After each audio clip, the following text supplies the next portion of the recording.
Hello, my dear students. Good morning to all of you. Today we will discuss about the economics of class 12th CBSE, in which we will study about the chapter Rural Development, part 2nd. The major concepts are agricultural marketing and agricultural diversification. So now we will do the detailed study about the agricultural marketing and agricultural diversification. In this chapter, in previous part we have studied about the key issues of rural development, the definition of rural development and the challenge of rural credit. First, agricultural marketing. So what is the agricultural marketing? First definition: it includes gathering the produce after harvesting, processing the produce, grading the produce according to its quality, packaging the produce according to buyers' preferences, storing the produce for future sale, and selling the produce when price is lucrative. तो agricultural marketing एक process होता है जो किन किन चीज़ों को involve करता है। गेदरिंग के बाद में प्रोसेसिंग। गेदरिंग मतलब कि जहाँ पर भी प्रोडक्शन हुआ है उसको कलेक्ट करना, जिसको जनरली फार्मर है वो सेल करते हैं, और जो बिजनेसमैन होता है वो अलग अलग फार्मर से परचेज करके फार्म प्रोड्यूस को गेदर करता है, इकट्ठा करता है। तो एग्रीकल्चरल मार्केटिंग एक बहुत लंबा प्रोसेस है। सिंपल टर्म में हम कह सकते हैं कि किसी भी एग्रीकल्चरल फार्म से कंज्यूमर तक प्रोडक्शन पहुंचता है तो वो पूरा प्रोसेस एग्रीकल्चरल मार्केटिंग के थ्रू होता है। तो पहले मान लीजिए खेत में प्रोडक्शन हो गया तो फिर बिजनेसमैन अलग अलग फार्मर से उसको परचेज करेगा, तो गैदरिंग और प्रोडक्शन हो गया। प्रोड्यूस जो है उसकी गैदरिंग हो जाएगी हार्वेस्टिंग के बाद में, फिर उसकी प्रोसेसिंग होगी। जो एग्रीकल्चरल प्रोडक्शन है उसको प्रोसेस किया जाएगा, फिर उसकी ग्रेडिंग की जाएगी। Grading the produce according to its quality. कुछ गुड क्वालिटी का प्रोडक्शन होता है, कुछ इतनी अच्छी क्वालिटी नहीं होती है, तो उसको उसके अनुसार उसकी ग्रेडिंग की जाती है। फिर पैकेजिंग, कि कुछ बायर्स होते हैं वो गुड क्वालिटी प्रोड्यूस की मांग करते हैं, और कुछ बायर्स होते हैं वो कम रेट वाला, चीपर रेट वाला प्रोडक्ट डिमांड करते हैं, तो इसके अनुसार उसकी पैकेजिंग की जाएगी। स्टोरिंग द प्रोड्यूस, और फिर प्रोड्यूस को स्टोर करना भी ज़रूरी है, क्योंकि डायरेक्टली कंज्यूमर उसी समय नहीं कि जब प्रोडक्शन हुआ उसी समय कंज्यूमर उसको यूज़ करे। तो प्रोडक्शन एक टाइम में होता है और उसका कंजम्पशन लंबे समय तक, साल भर तक चलता रहता है, तो उसको स्टोर करके रखना भी ज़रूरी है। And storage of the production for future cell करने के लिए उसको स्टोर करके रखा जाएगा। Selling the produce when price is lucrative, और जब प्राइस अच्छी आएगी तो स्टोरेज किया हुआ है वो मार्केट में सेल किया जाएगा। जनरली फार्मर्स है वो भी अपने प्रोडक्ट को स्टोर करके रख सकते हैं ताकि उनको फ्यूचर में जब अच्छी प्राइस मिले तब वो सेल कर सकते हैं, लेकिन जनरली ऐसा देखा नहीं जाता है। जनरली जो शॉपकीपर होते हैं या फिर ट्रेडर्स होते हैं वो फार्मर्स से प्रोड्यूस कलेक्ट कर लेते हैं और फिर बाद में खुद वो अपना स्टोर करके रखते हैं, और मार्केट में जब अच्छी रेट मिलती है तब बेचते हैं, तो ज़्यादा प्रॉफिट है वो बिजनेसमैन ले लेते हैं।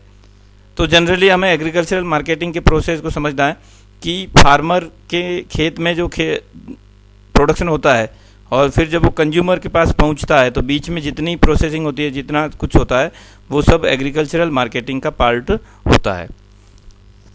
Measures adopted by the government to improve marketing system. अब मार्केटिंग सिस्टम को इम्प्रूव करने के लिए गवर्नमेंट क्या क्या एफर्ट कर रही है इसको समझना है।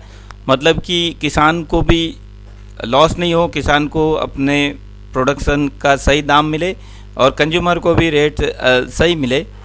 तो इस सिस्टम को डेवलप करने के लिए गवर्नमेंट क्या क्या मेजर्स फॉलो करती है उसकी हम स्टडी यहाँ पे करेंगे। First point is that regulated markets. Regulated markets is very much important. Regulated markets have been established where sale and purchase of the produce is monitored by the market committee, including representatives of government, farmers and the traders.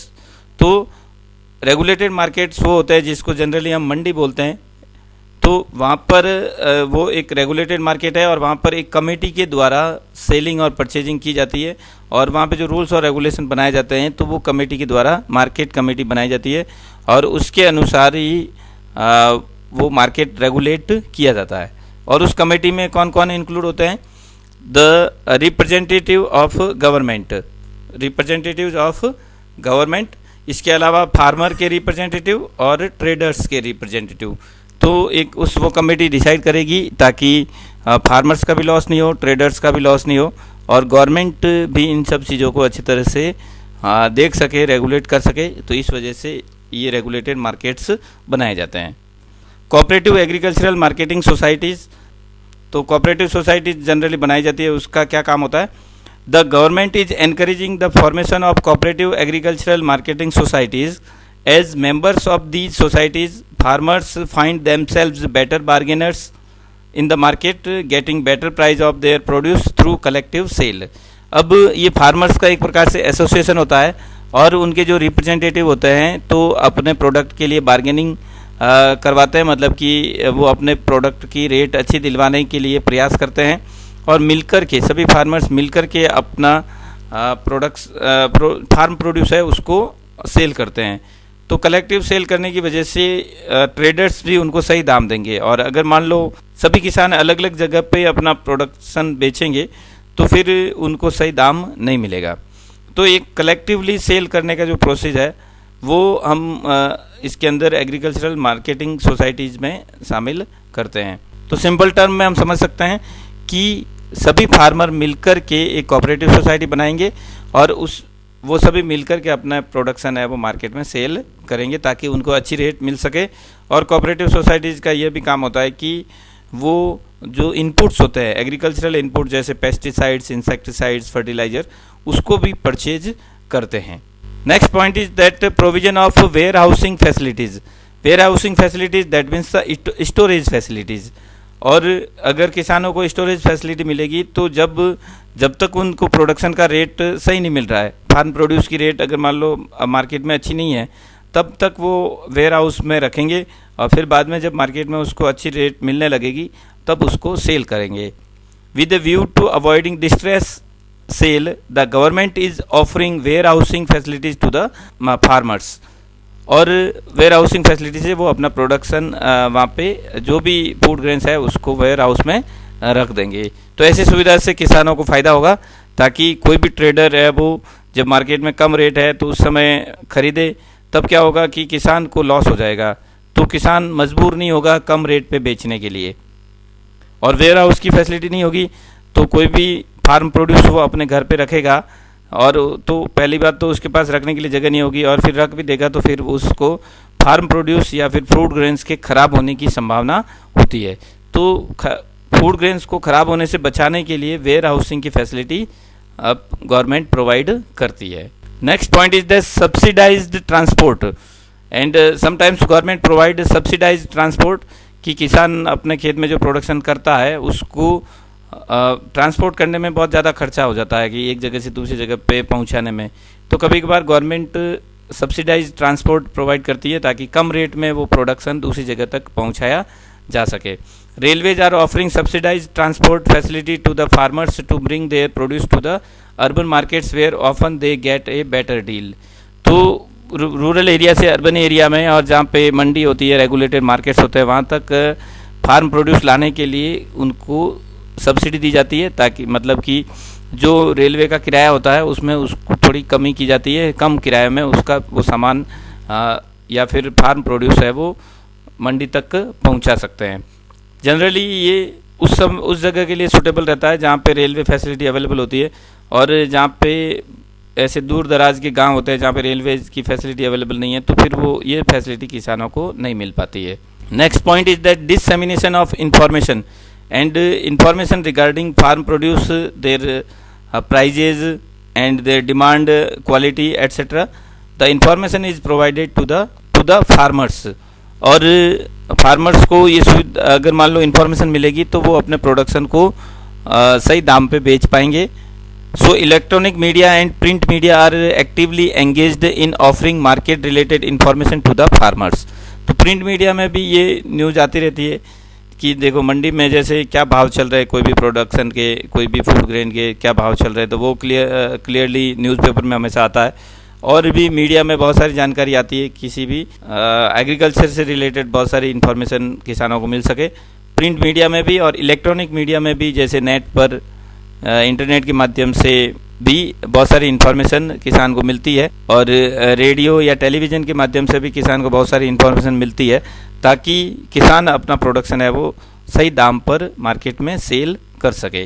Particularly information related to the price behaviour in the market, और price behaviour किस type से चल रहा है, कब तक price बढ़ रही है, घट रही है, पूरे प्राइस का पूरा बिहेवियर है वो किसान को समझ में आ सके, तो इस टाइप की इन्फॉर्मेशन किसान को मिलती रहती है। तो इसमें किसानों को अवेयर रहने की ज़रूरत है, अवेयरनेस की ज़रूरत है कि वो प्रिंट मीडिया और इलेक्ट्रॉनिक मीडिया का इस्तेमाल करके इन्फॉर्मेशन गेन करे और उसी के अकॉर्डिंग अपना बिहेव करे और इसी के अकॉर्डिंग अपना मार्केट में सेलिंग और purchasing.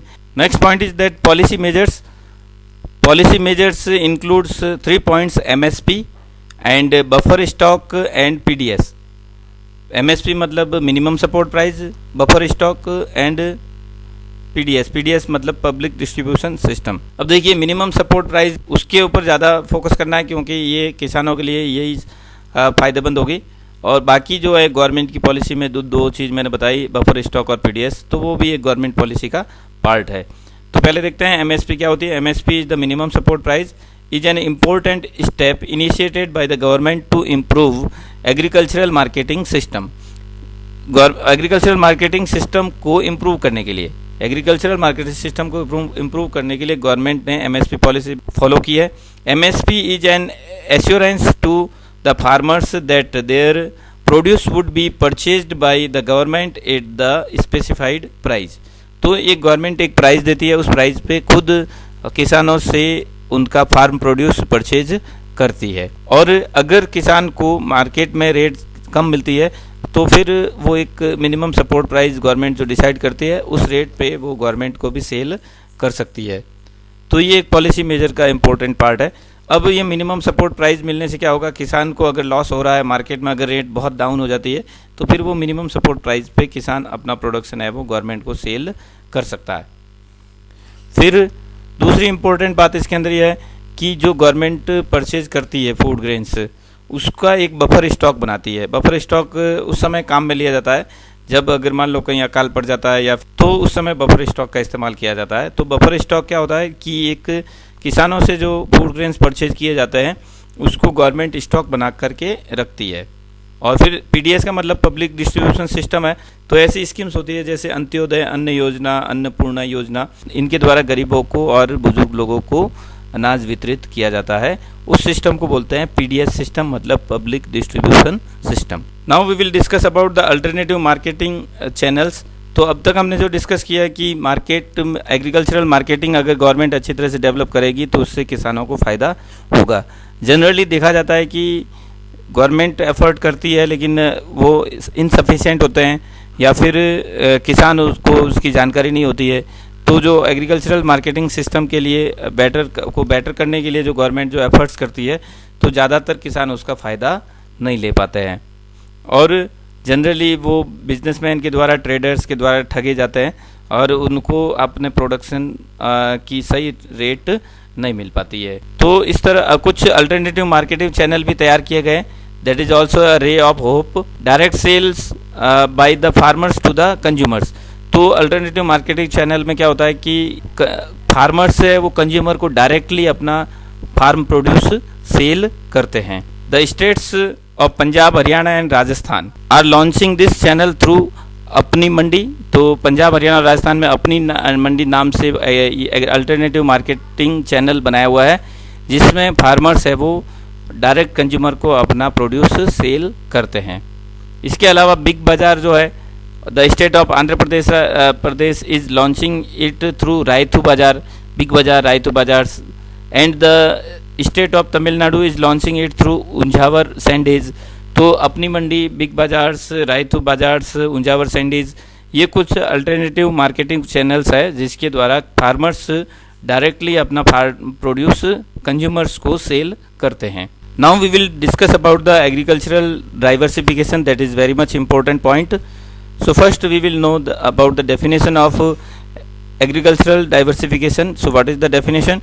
Diversification includes two aspects. One relates to diversification of crops production and the other relates to a shift of workforce from agriculture to other allied activities. तो पहली बात तो क्रॉप प्रोडक्शन का diversification करना कि ज़्यादा से ज़्यादा अलग अलग तरह की क्रॉप्स है वो फार्म में प्रोड्यूस करना। तो अलग अलग तरह की क्रॉप फार्म में प्रोड्यूस करेंगे तो क्या होगा कि अगर मान लो एक क्रॉप की रेट डाउन हो जाती है, एक पर्टिकुलर फूड ग्रेन की रेट डाउन हो जाती है, तो कम से कम दूसरे फूड ग्रेन की रेट थोड़ी ज़्यादा होगी, तो उसमें किसान को फ़ायदा हो सकता है। और वैरायटी ऑफ फूड क्रॉप्स अगर मार्केट में अगर हम फार्म में प्रोड्यूस करेंगे तो उससे उसकी फर्टिलिटी भी मेंटेन रहेगी। तो सॉइल फर्टिलिटी को मेंटेन रखने के लिए हमें अलग अलग तरह की फसल उगानी पड़ेगी और उसी को हम बोलेंगे डाइवर्सिफिकेशन ऑफ क्रॉप। और दूसरा जो इम्पोर्टेंट पॉइंट है डाइवर्सिफिकेशन के लिए वो है shift of workforce from agriculture to other allied activities. जैसा कि आपको पहले भी बताया गया था कि सीजनल अनएम्प्लॉयमेंट होता है और डिस्गाइज्ड अनएम्प्लॉयमेंट होता है एग्रीकल्चर सेक्टर में। तो उसमें जनरली क्या होता है कि एक खेत में 5 लोगों की ज़रूरत है, तो वहाँ पे उसी खेत में 5 लोगों की ज़रूरत है, लेकिन वहाँ पे 7 लोग या 8 लोग लगे हुए हैं, तो 3 लोग एक्स्ट्रा होते हैं। इसी टाइप से वो 3 लोग क्या होता है जनरली वो प्रोडक्शन नहीं बढ़ाते क्योंकि खेत की साइज़ तो छोटी होती है, तो उसके अनुसार जो एक्स्ट्रा लोग होते हैं वो प्रोडक्शन नहीं बढ़ा पाते हैं।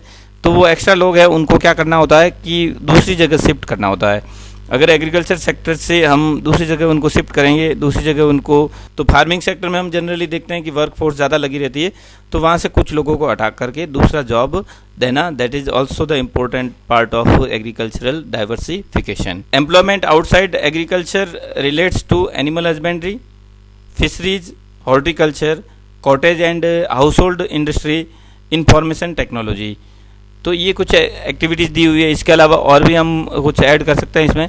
तो बेसिकली हम इन चीज़ों की स्टडी करेंगे कि एग्रीकल्चर के अलावा हम ये कुछ दूसरे एक्स्ट्रा काम करेंगे तो फिर हमें ज़्यादा एम्प्लॉयमेंट जनरेट होगा, और ज़्यादा एम्प्लॉयमेंट जनरेट होगा तो फिर एग्रीकल्चरल डाइवर्सिफिकेशन होगा और फिर बेरोज़गारी की समस्या दूर होगी। तो इन सभी पॉइंट्स को हम 1 बाय 1 स्टडी करेंगे।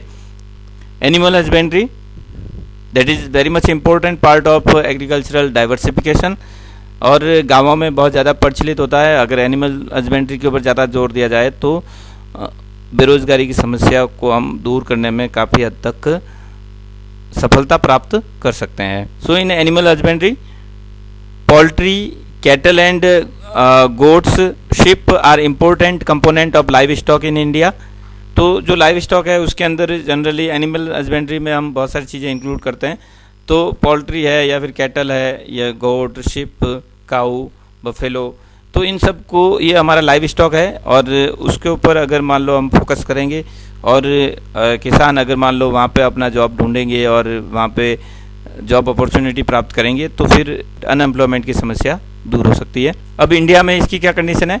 Poultry accounts for 42%, cattle 25% and goats, ship nearly 20% share in total live stock in India. तो टोटल लाइव स्टॉक में से 42% पोल्ट्री और 25% कैटल और 20% इसके अंदर goats and sheep. Next important point that is the fisheries. Fisheries is very much important in our country and many people are getting employment in fisheries. Kerala, Maharashtra, Gujarat and Tamil Nadu are the principal states in India where fisheries is an important source of livelihood in the rural areas। तो ये कुछ states ऐसे हैं जहाँ पे fisheries बहुत ही important source of livelihood है, जहाँ पे लोगों के रोज़गार का जरिया है। ऐसे स्टेट्स जो समुद्र के किनारे पे हैं तो वहाँ पे फिशरीज का प्रोडक्शन ज़्यादा होता है। The fishing community in India depends almost equally on inland sources and marine sources of fishes. तो इनलैंड सोर्सेज तो मैंने आपको बताया, और मैरीन सोर्सेज जो मतलब कि समुद्र का किनारा। तो इनलैंड सोर्सेज हो गए और मैरीन सोर्सेज हो गए। इनलैंड सोर्सेज में क्या क्या आएगा? Rivers, lakes, ponds and streams, while marine sources include seas and oceans. Next, horticulture is also the important source of employment, that is also the agricultural allied activity.